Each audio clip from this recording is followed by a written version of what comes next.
Good afternoon. ആരാണ്? Hello. Hello, കേക്കാവോ? എവിടെ വിളിക്കുന്നത്? ഇവിടെ വിളിക്കുന്നു. എന്താ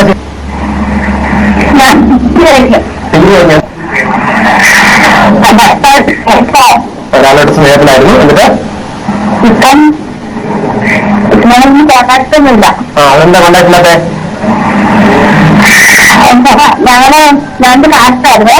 എത്ര നാള് പ്രണയത്തിലായിരുന്നു നിങ്ങൾ? എത്ര നാളായിട്ട് പ്രണയത്തിലായിരുന്നു? എത്ര വർഷം?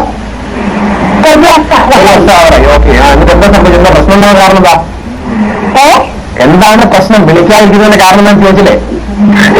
പ്രശ്നം എന്താണെന്ന് വെച്ചാൽ ഞങ്ങളുടെ ആദ്യം തുടങ്ങിയപ്പോ ഇങ്ങനെ പറഞ്ഞു കല്യാണം കഴിക്കാൻ സാധിക്കും എന്നൊക്കെ പറഞ്ഞാൽ തുടങ്ങിയില്ല. എന്നിട്ട് പകുതിയിൽ ഇപ്പം പുള്ളിക്കാരനിപ്പോഴും ഒന്നുമില്ല. എനിക്ക് മാത്രം സീരിയസ് ആയിപ്പോയി. എനിക്ക് മാത്രം സീരിയസ് ആയി? പുള്ളിക്കാരൻ സീരിയസ് അല്ലേ? പുള്ളിക്കാരന് ഞങ്ങള് രണ്ട് കാശായതുകൊണ്ട് ഞങ്ങള് കല്യാണം കഴിക്കുന്നതെന്ന് കഴിക്കാൻ സാധിക്കുമെന്ന് തുടങ്ങിയത്. ഞാൻ പറഞ്ഞത് നമുക്ക് ഈ ഡൗട്ടൊക്കെ എന്തായാലും ഉണ്ടാവും. പക്ഷെ ഈ കാര്യത്തിൽ രണ്ടുപേർക്കും ഇഷ്ടമുണ്ട് എന്നുണ്ടെങ്കിൽ മാത്രമല്ല പ്രണയം വിവാഹം എന്നൊരു അവസ്ഥ വരുന്നുള്ളൂ. അപ്പൊ നിങ്ങളുടെ കാര്യത്തിന് രണ്ടുപേരുടെ ഇഷ്ടമായിരുന്നു. ആയിരുന്നു. ഇപ്പൊ അല്ലേ? ഇഷ്ടമാണ്. പിന്നെ ദിവസം പിന്നെ കണ്ടില്ലേ? അതിന്റെ ഇതിനകത്ത് താങ്കളുടെ കാമുകന്റെ പേരെന്താ? കാമുകന്റെ പേരെന്താ? കേട്ടില്ല. താങ്കളുടെ ഡാർലിങ്ങിന്റെ പേരെന്താന്ന് ശരിയില്ലേ? താങ്കളുടെ കാമുകന്റെ പേരെന്താണ്? ജോർജ്. ജോർജ്. ഡിഫറെന്റ് കാസ്റ്റ് മാത്രം ഡിഫറെന്റ് റിലീജിയനാണല്ലേ? ഈ കാര്യത്തിൽ ജോർജിന്റെ നിലപാടെന്താ? പുള്ളിക്കാരൻ ഇപ്പൊ വേണ്ടാണോ? ജോർജിന്റെ ഇപ്പോഴത്തെ നിലപാടെന്താണ്? താങ്കളെ വേണ്ട അല്ലെങ്കിൽ വിവാഹം കഴിക്കാൻ പറ്റില്ല എന്ന് ജോർജ് ആണോ പറയുന്നത്? പുള്ളിക്കാരാണോ പറഞ്ഞത്? നമുക്ക് നോക്കുന്ന ചെയ്യാൻ പറ്റാ? അതെ.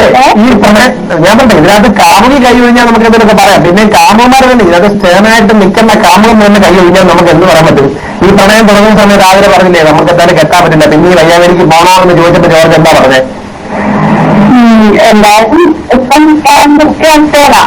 താൽക്കാലികം പോകുന്ന വരെ പോട്ടെ എന്നൊരവസ്ഥയായിരുന്നു അല്ലേ? അത് തന്നെയാണ് ഫസ്റ്റ് മിസ്റ്റേക്ക്. നമുക്ക് റിലേഷൻ സക്സസ് ആവത്തില്ല എന്ന് 100% ഉറപ്പുണ്ടെങ്കിൽ വെറുതെ നമുക്ക് എടുത്തു ചേർന്നോ? ഈ കുറച്ച് നാൾ എന്ന് പറഞ്ഞാൽ നമുക്ക് രണ്ടുപേരും അടങ്ങിയൊരു മയണമാണെന്ന് എല്ലാവരും പറയുന്ന ഒരു പരിധി വരെ ശരിയാണ്. കാരണം നമ്മൾ അതിന്റെ ആഫ്റ്റർ എഫക്ട്സിനെ പറ്റി അതിന് ശേഷം വരുന്ന കോൺസിക്വൻസിനെ പറ്റി നമ്മൾ ചിന്തിക്കാറില്ല. പോകുന്ന വരെ പോട്ടെ എന്ന് കേട്ടി പറയും. അങ്ങനെ പറഞ്ഞാൽ ഇപ്പൊ അതിലേക്ക് പ്രശ്നം വന്നത്. ഇനിയിപ്പോ ജോർജിനോട് താങ്കൾ ഇപ്പൊ ആഗ്രഹിക്ക് എന്താണ് സീരിയസ് ആയിട്ടും സിൻസിയറായിട്ടും പുള്ളിക്കാരൻ ക്രിസ്ത്യൻ ആണെങ്കിലും ആഗ്രഹയുടെ വീട്ടുകാർ കുറച്ചുകൂടി സപ്പോർട്ട് ചെയ്യുമോ? ഓക്കെ. വീട്ടുകാരെ കുറിച്ച് ആഗ്രഹം ഇറങ്ങിച്ചെല്ലോ ജോർജ് വിളിച്ചാ? ഇറങ്ങി പോട്ടല്ലേ?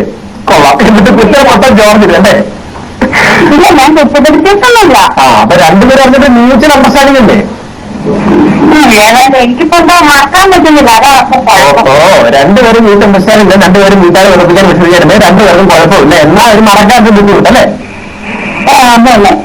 അതിന് കുറച്ച് നാളത്തേക്ക് ഇതൊക്കെ ചിന്ത വിട്ട് വേറെ എന്തെങ്കിലും കാര്യങ്ങളെ പറ്റി ആലോചിച്ചാൽ വേറെ പറയാനല്ല, വേറെ റിലേഷൻസിൽ എൻഗേജ്ഡ് ആവുമോ അല്ലെങ്കിൽ കുറച്ച് നല്ല പാട്ടുകൾ കേൾക്കുകയൊക്കെ ചെയ്താൽ എല്ലാവരും മനസ്സിൽ നോക്കുള്ളൂ. കാരണം താങ്കൾക്ക് ഇപ്പൊ ഭയങ്കര ആത്മാർത്ഥ അസ്ഥിപ്പിച്ച പ്രണയമാണ്.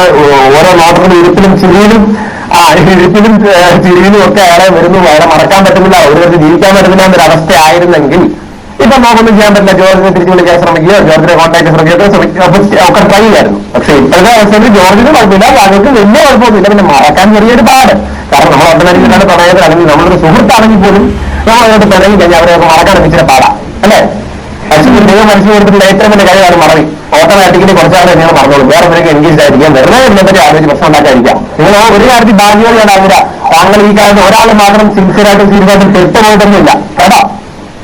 അപ്പൊ അത് കുറച്ച് നാൾ വല്ല പാട്ട് കേൾക്കോ അല്ല പണം കച്ചൊക്കെ ചെയ്താൽ മതി, വേറെ മറന്നു നോക്കോളൂ. ഓക്കെ.